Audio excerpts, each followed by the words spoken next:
Ada nilai sederhana namun mendalam dalam lagu ini sehingga ngebuat aku pribadi tertarik untuk memilih lagu ini dan dibahas dalam kesempatan kali ini. Nilai itu adalah nilai tentang kecukupan. Kita ini sebagai manusia diciptakan terbatas. Kita ini dilengkapi berbagai macam rasa, perasaan, penasaran, nafsu. Tapi yang gak banyak kita ketahui sebagai manusia itu adalah semua itu ada batasannya. Contoh, kita lagi lapar banget. Kemudian datang tuh istri atau ibu kita ngasih makanan favorit kita satu piring. Nih nak, makan. Nikmat? Pasti nikmat rasanya. Tambah lagi jadi 2 piring dari ibu kita. Nikmat? Nikmat. Tentu saja makanan favorit lo gitu. Tapi pertanyaannya kalau diganti gini. Nikmat mana, piring pertama atau piring kedua? Pasti jawabannya adalah piring kedua. Kenapa? Karena semakin jauh kenikmatan itu dari titik kecukupannya. Bukannya tambah nikmat, tapi makin tambah hilang kenikmatannya. Itu konsep sunatullah dalam dunia. Beda dengan konsep sunatullah kalau kita sudah ada di surga. Makin banyak, makin ditambah, makin tambah nikmatnya. Nah, kalau sekarang piringnya dikasihnya sampai 13. Disuruh habisin. Nikmat? Bukannya nikmat, malah stres. Malah ada ketegangan di situ. Otot tegang, perut tegang, nafas tegang, pikiran tegang, enggak renggang. Kenapa? Karena sudah melewati batas cukupnya. Gitu loh. Demikian juga dalam tidur kita. Kenapa sih insomnia itu kebanyakan menimpa orang yang dewasa bukan anak-anak? Padahal logikanya yang dewasa itu lebih pro dalam tidur, lebih senior, pengalaman tidurnya lebih banyak. Harusnya dia sudah mengerti bagaimana cara tidur, sudah ahli dalam bagaimana cara tidur dan menanggulangi masalah-masalah susah tidur. Tapi yang senior itu justru kalah sama yang masih newbie, masih anak-anak. Kenapa? Karena semakin dewasa seseorang, semakin banyak pikirannya. Makin banyak beban, makin banyak tanggung jawabnya, makin banyak standar di dalam hidupnya, makin banyak keinginan dan tuntutannya. Sehingga pikirannya itu kerap tegang. Makin tegang pikiran, makin sulit tidur. Karena apa? Karena makin sulit tenang gitu loh. Karena hilangnya kerenggangan di dalam pikirannya atau fisiknya. Apa aja sih yang membuat manusia itu tegang gak renggang di atas kasurnya?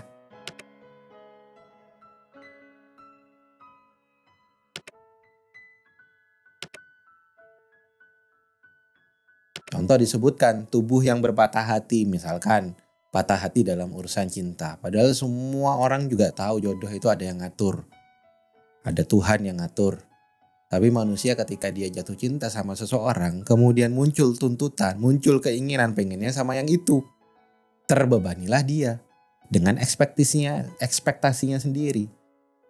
Lalu ketika ada realita yang gak sesuai dengan ekspektasinya, patahlah dia. Teganglah dia pikirannya, streslah dia, dan lain sebagainya. Ketergantungan terhadap gaji misalkan. Ketergantungan manusia terhadap materi, terhadap dunia. Ketika apa yang dia dapatkan gak bisa mengcover apa yang dia inginkan terhadap dunia, gak cukup gitu loh. Gelisah dia, tegang dia, resah dia, sulit untuk tenang dia. Bahkan gak jarang karena motivasi dunia inilah seseorang itu rela untuk melakukan perilaku tercela bahkan kriminal. Emang kalau sudah terpenuhi keinginannya itu masalah selesai? Selesai masalah? Enggak.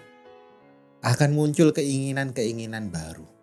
Keinginan akan menghasilkan penderitaan dan pemenuhan akan menghasilkan keinginan-keinginan yang baru. Makanya kaya kata Nabi itu bukan masalah terpenuhi atau tidak terpenuhi. Bukan masalah kurang atau berlebihnya pembendaraan harta dia. Tapi masalah mindset. Masalah apa yang ada dalam pikiran. Masalah apa yang ada di dalam hatimu.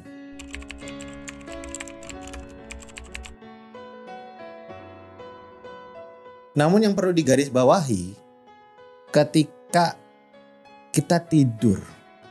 Ketika tidur seseorang terganggu. Ini akan memberi ngerembet kepada ketegangan-ketegangan yang lainnya. Gak cuma tegang sarafnya, ototnya, dan pikirannya. Tapi juga hubungan dengan orang lain itu bisa tegang karena kualitas istirahatnya yang berkurang. Gara-gara kualitas tidurnya terganggu, makin terusiklah ketenangan hidupnya di banyak sisi. yang menghasilkan banyak ketegangan. Makanya merenggangkan diri di atas kasur itu mencukupkan diri dari apa? yang ada di akhir hari itu menjadi aktivitas sederhana tapi amat sangat berharga bila didawamkan. Bahkan Rasulullah menyebutnya sebagai itulah kebiasaan ahli surga. Abdullah bin Mubarak dalam kitab Zuhudnya mengutip sebuah kisah yang diriwayatkan oleh Anas bin Malik. Suatu ketika para sahabat sedang duduk-duduk itu, sedang nongkrong bareng Rasulullah Shallallahu Alaihi Wasallam. Tiba-tiba beliau bersabda, bentar lagi nih, bentar lagi akan datang, akan lewat seorang penghuni surga. Para sahabat kemudian ancang-ancang dong, mereka penasaran siapa ini yang sampai Rasulullah ini mengatakan dia masuk surga. Ya kalau Rasul yang bilang berarti jaminan surga buat dia. Tak lama kemudian datang nih laki-laki Ansor lewat di depan mereka, itik sambil bawa kedua sandalnya. Dia nyeker, sandalnya dibawa pakai tangan kirinya. Dan air wudhu tampak membasahi jenggotnya. Netes-netes gitu. Oh ini tuh orangnya. Tapi spesialnya lagi, besoknya Rasulullah itu bersabda dengan sabda yang sama ketika sahabat sedang nongkrong. Bentar lagi nih, akan ada penghuni surga. Para sahabat memperhatikan lagi nih, siapa lagi yang dibilang sama Nabi. Sungguh beruntung banget orang ini dijamin surga. Dan ternyata gak lama kemudian datang kembali laki-laki yang sama dengan kondisi yang sama. Air wudhu basah, dia sambil nenteng sandal di tangan kirinya. Besoknya lagi Rasulullah bersabda yang sama. Sebentar lagi akan ada datang nih penghuni surga lewat depan kita ini. Dan lagi-lagi muncul laki-laki yang sama. Abdullah bin Amr bin Al-As, seorang pemuda yang sangat semangat untuk beribadah. Penasaran banget ini amalnya seperti apa.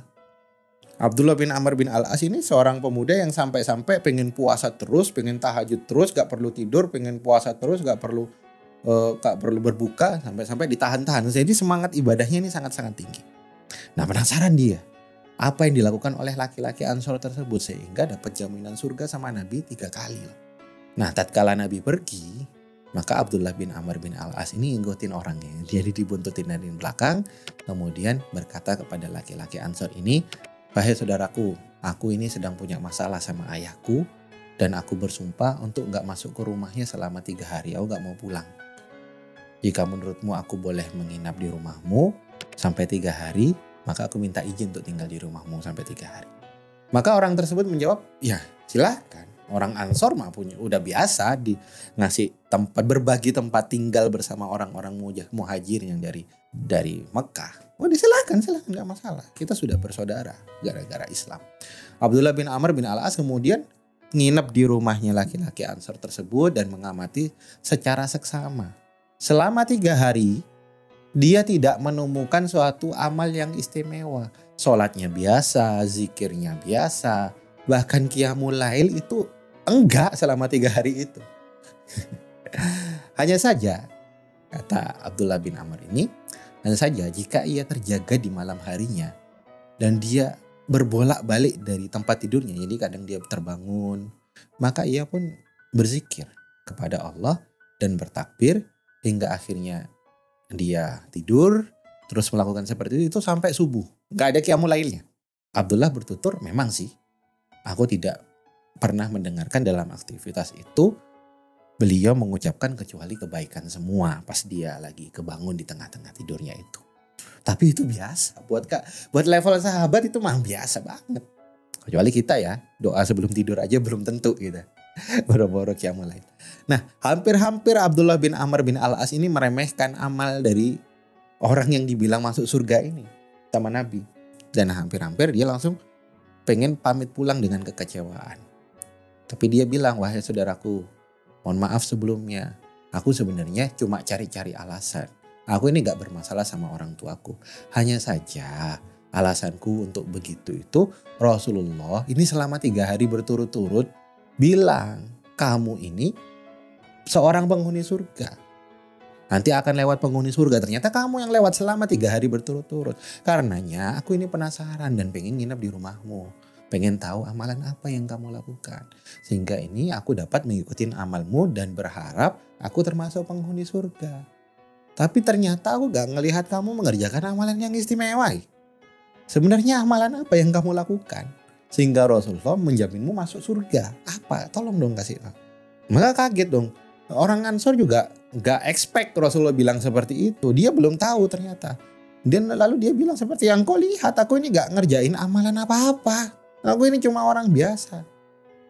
Dia bingung sama pertanyaannya Abdullah bin Amr bin Al-As. Akhirnya dia mikir, apa ya yang berbeda aku lakuin? Maka orang Ansor itu mengatakan, oh mungkin ini, mungkin sebelum tidur itu aku suka mengingat apa yang dilakukan orang-orang. Dan aku senantiasa mendoakan orang-orang.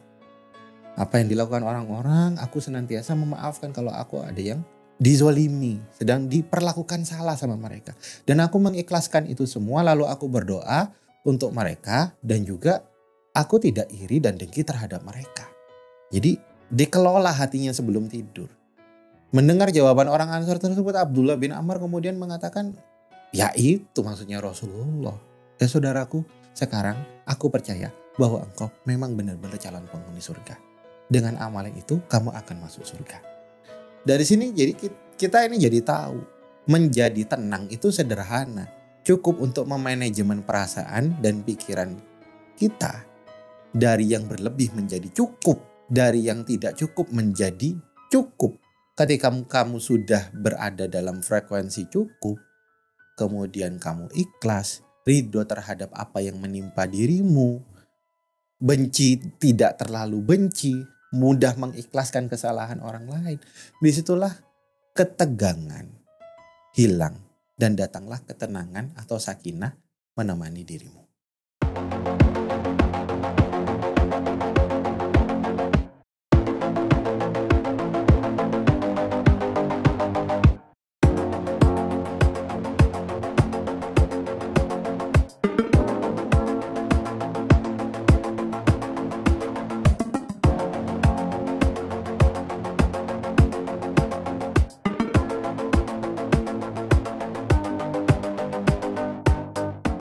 Kalau sumber kekecewaan terhadap dunia itu adalah merasa tidak cukup, maka sumber ketenangan dunia adalah merasa cukup.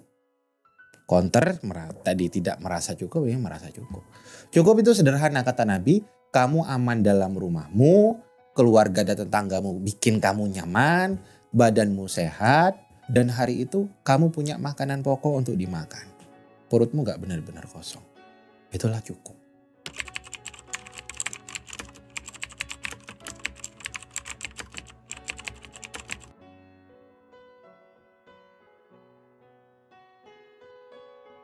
Nah, kalau kamu berhasil mengatur mindset gak pernah puas menjadi cukup, selalu puas atas apa yang Allah kasih ke kamu, maka kamu seolah-olah memiliki seluruh nikmat dunia beserta isinya. Kamu akan menjadi seorang yang paling bahagia dan paling beruntung. Itu kata Nabi.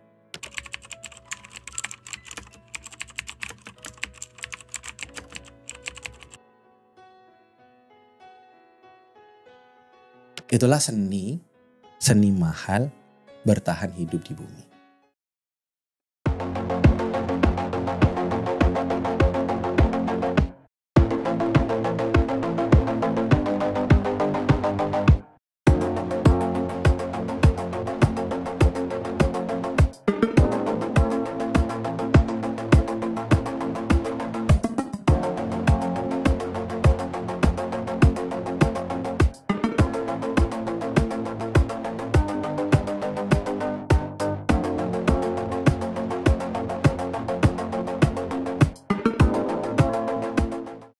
Sebagai manusia kita tentu pernah merasakan kesedihan, pernah merasakan kesia-siaan, pernah merasakan putus asa. Nikmatin aja, itu wajar. Gak ada satupun manusia yang gak pantas untuk bersedih.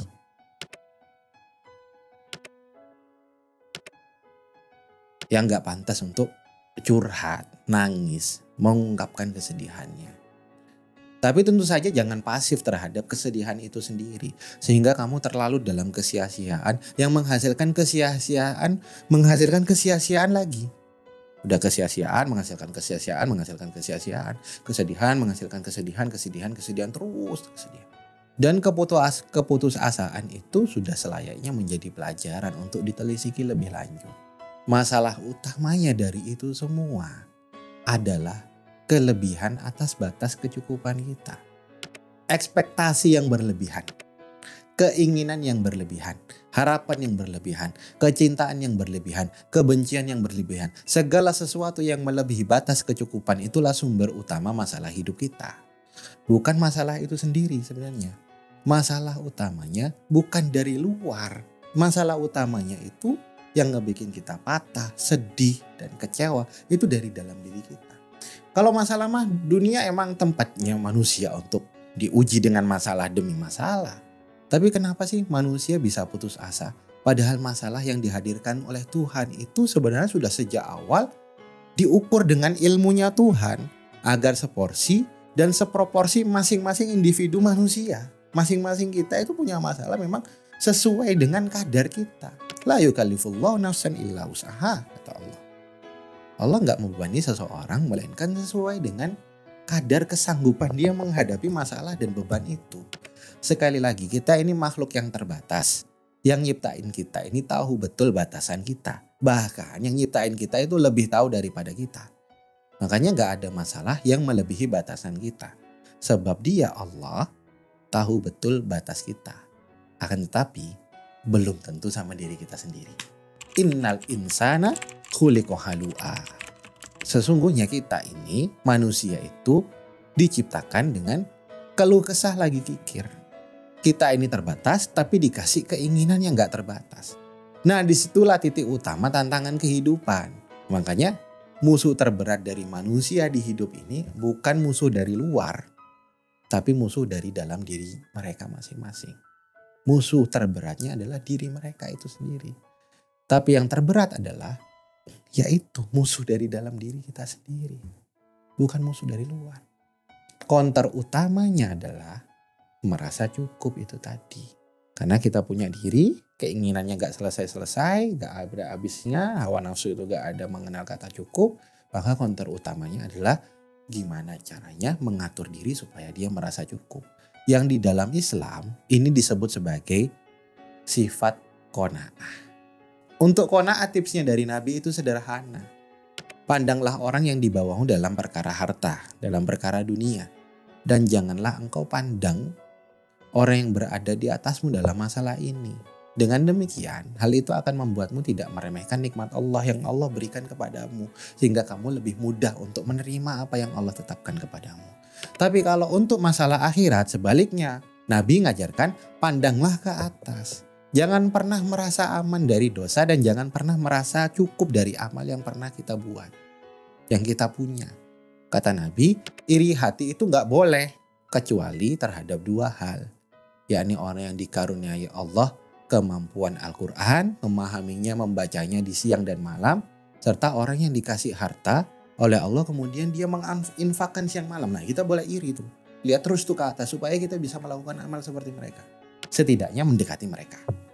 Karena itu juga kata Nabi, kalau kita sedang meminta sama Allah, jangan tanggung-tanggung. Mintalah surga yang paling tinggi, mintalah Firdaus. Karena sesungguhnya itu surga yang paling tengah, letaknya di bawah arsinya Allah, kursinya Allah dan yang paling tinggi. Itu kata Nabi. Perasaan yang tidak nampak pun mesti kita kawal agar tetap dalam frekuensi secukupnya. Ini penting nih. Kata Nabi juga, cintailah orang yang kamu cintai itu secukupnya saja. Karena bisa jadi sekarang kamu cinta, suatu hari nanti kamu bisa benci. Dan bencilah orang yang kamu benci secukupnya saja. Bisa jadi suatu hari nanti dia berubah menjadi orang yang kamu cintai. Kalau kamu bencinya berlebihan terhadap seseorang, nanti cintanya bisa berlebihan juga. Kalau cintanya berlebihan, seseorang itu kemudian melakukan kesalahan gak sesuai ekspektasimu, kamu bencinya juga berlebihan. Sehingga kamu hidup dalam keberlebihan, kamu sendiri yang susah. Banyak keinginan yang secara berlebihan, itu disebutnya kikir. Kikir itu akan menghantarkan seseorang pada sifat kufur. Selalu ngerasa kurang, selalu terzolimi, selalu merasa dia yang paling sengsara dan memandang dunia itu gak adil terhadapnya. Allah itu baik kepada semua orang kecuali kepada kamu. Akhirnya dia stres, gelisah, risau terus bawaannya. Tapi merasa cukup dari apa yang ada itu namanya qanaah. Dan qanaah akan menghantarkan seseorang pada sifat syukur. Kata Nabi, orang waro itu akan menjadikan orang yang menjadikan orang paling baik dalam ibadahnya. Sedangkan orang sifat qanaah akan menjadikan seseorang itu paling baik dalam bersyukurnya. Dan barang siapa yang bersyukur, maka akan bertambah-tambahlah nikmatnya. Maka siapa yang paling maksimal dalam pertambahan nikmatnya dan keberkahannya, jawabannya ya orang qanaah itu. La in syakartum la azidannakum. Maka untuk menjadi tenang, bahagia, dan menang dalam hidup, kita itu mesti cermat memahami di mana letak inti masalah yang menyebabkan kita ini tegang, sedih, patah, dan kalah. Artinya yang terpenting itu bukan gajimu. Yang terpenting itu bukan banyaknya pembendaharaan hartamu. Yang terpenting itu juga bukan terpenuhinya pengejaran kamu terhadap seseorang yang kamu puji dalam hatimu. Ada yang lebih penting dari itu. Kalau mau minta sama Allah, bukan itu prioritas doamu. Ada yang lebih penting dari itu. Maka Nabi mengajarkan dalam doa-doanya, Allahumma inni as'aluka huda wa tuqa. Ya Allah, aku meminta kepadamu petunjuk dan ketakwaan. Wal afafa wal ghina. Dan juga sifat afaf. Apa sifat afaf? Ketidakinginan terhadap yang tidak halal. Keacuhan terhadap yang bukan haknya. Dan kemampuan menjaga diri dari yang perkara-perkara yang halal yang gak jelas atau syubhat. Dan ghina, apa itu ghina? Kekayaan hati. Senantiasa merasa cukup, yaitulah qanaah. Dan juga satu doa lagi yang diajarkan oleh Nabi Muhammad SAW. Allahumma qanni'ni bima rozaqtani. Ya Allah, jadikan ke aku orang yang qanaah terhadap rezeki yang engkau berikan kepada kami. Wa barik li fi. Dan juga berkahilah rezeki tersebut yang engkau berikan kepada aku. Wakhluf ala kulla ghaibatin li bi khairin. Dan gantilah apa-apa yang luput dariku. Sesuatu yang aku inginkan tapi gak pernah aku dapatkan. Sesuatu yang aku harapkan, ekspektasi yang luput dariku, gantilah dengan yang lebih baik sebab engkau lebih ngerti daripada diriku.